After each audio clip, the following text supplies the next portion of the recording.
If God exists, why would he create anything at all?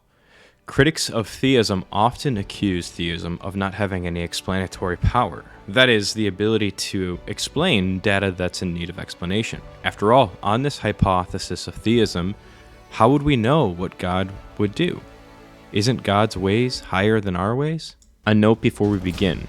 When assessing the explanatory power of theism, we must ask what the probability is that if there is a God, we would find the data that we are trying to explain.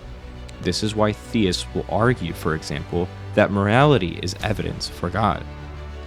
Let's begin with what our hypothesis is. There are many models of theism. For our purposes, we will stay broad. The hypothesis states that there is a substance who is omniscient, omnipotent, and perfectly good.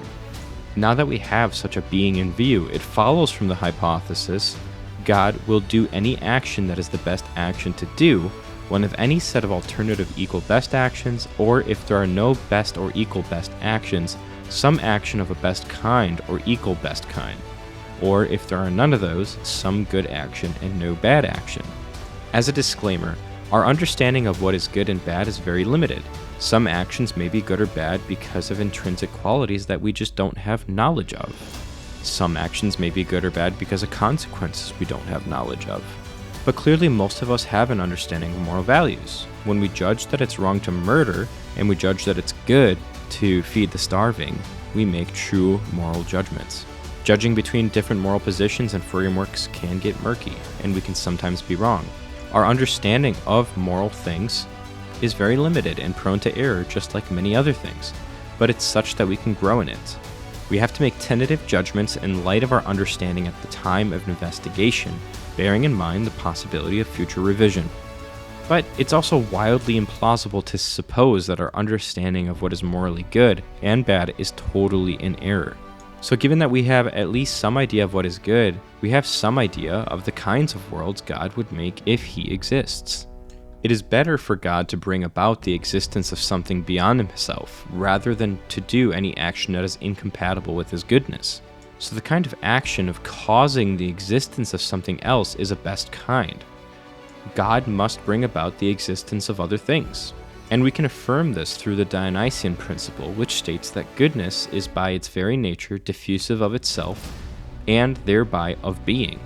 By this we conclude that a good being will inevitably try to make other good things, and so a good God, whose power there is no limit, will inevitably go on making more good things. Hence, God must inevitably bring about the existence of things apart from himself. From here we can now justify what sorts of things we would expect on the hypothesis of theism. The explanatory power of theism of any data is proportionate to the value of that thing we are trying to explain. Formally, the probability of any data point given theism is in direct proportion to the intrinsic value of the data point.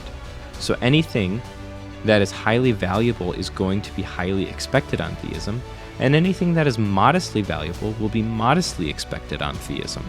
So theists will point to embodied moral agent, fine-tuning, consciousness, and more to argue for a cumulative case for theism.